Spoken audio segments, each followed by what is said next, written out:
Friends, કેમ છો બધા? તો આજ સવારની કોઈ વિડીયો આવ્યો નથી કારણ કે સવારની બહુ બિઝી હતી.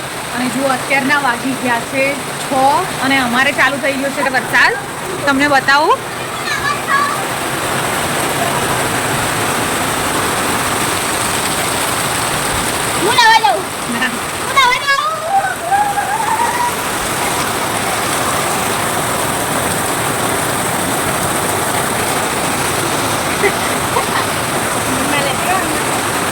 સવારનો બફારો હતો, ઉકળાટ હતો, પણ અત્યારે જોવા જોરદાર વરસાદ ચાલુ થઈ ગયો છે.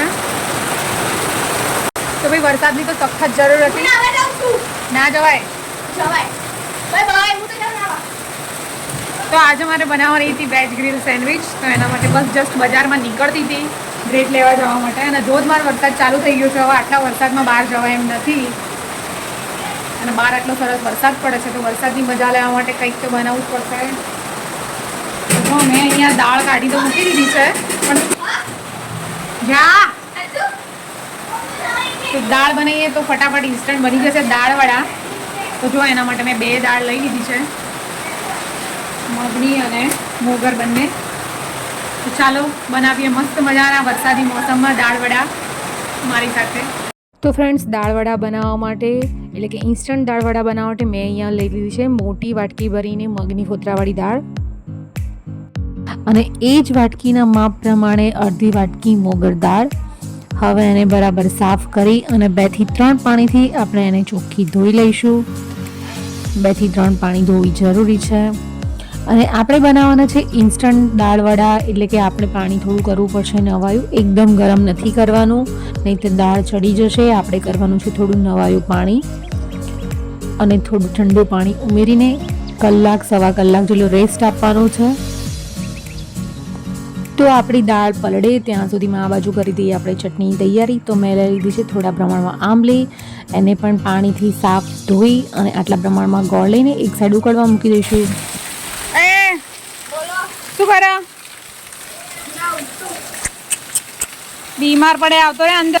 10 વર્ષથી નાયલા પણ ક્યાં બોલા તું?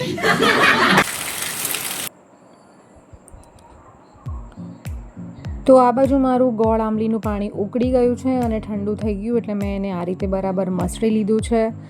અને એમાં ઉમેરી દીધો છે મેં 1.5 ચમચી જેટલો ચણાનો લોટ, કારણ કે મારી પાસે ખજૂર ખલાસ થઈ ગઈ હતી. તો આજે હું ગોળ આંબલી અને ચણાના લોટથી જ આપણે ચટણી ઠીક કરીશું. તો બધી સામગ્રી સરખી રીતે મિક્સ કરીને આ રીતે આપણે ચાયણામાં ચાળી લેવાની છે. તો એને સરસ હલાવી અને આ રીતે હલાવી લઈશું બરાબર, જેથી આપણને આ રીતનો પલ્પ મળી જાય. તો બસ મારી ચટણી સરખી રીતે સ્ટ્રેન થઈ ગઈ છે અને મેં એને ઉકળવા મૂકી દીધી છે ગેસ પર. તો હવે એમાં કરી દઈએ મસાલા. તો લઈ લીધું છે 1 ચમચી મરચું, 1 ચમચી ધાણા જીરું અને અડધી ચમચી મીઠું નાખી અને આપણે સરખી રીતે હલાવી લઈશું.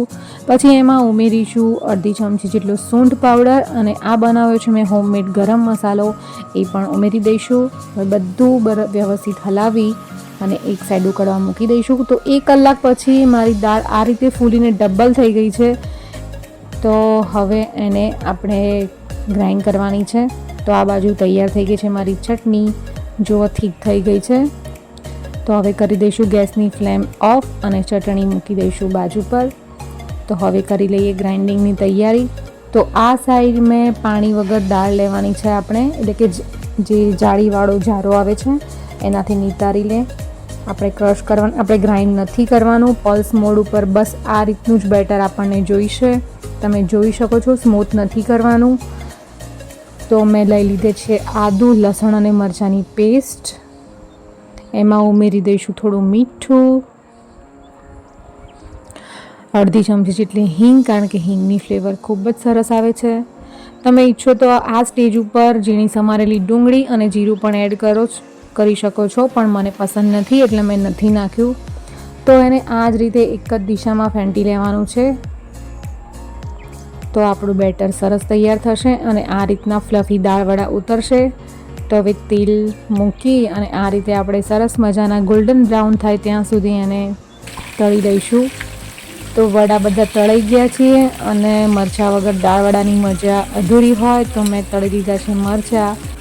તો આ રીતે મરચાં મારા રેડી છે. તો એક ડીશમાં એને કાઢી લઈશું અને મસાલામાં ફક્ત મીઠું નાખી અને સરખી રીતે મિક્સ કરી દઈશું. આપણા મરચાં પણ રેડી છે. આ બાજુ ગરમા ગરમ દાળવડા પણ રેડી છે. આ મારી ચટણી, ડુંગળી, મજાની લાઈટ. તો જો બહાર ચાલુ છે મસ્ત મજાનો વરસાદ, ઝરમર વરસાદ ચાલુ છે અને અંદર ચાલે છે દાળવડાની મોજ. તો જમી લઈએ. તો જો આજનો વિડીયો ગમ્યો હોય તો પ્લીઝ કરી દેજો મારી ચેનલને સબસ્ક્રાઈબ. Thanks for watching.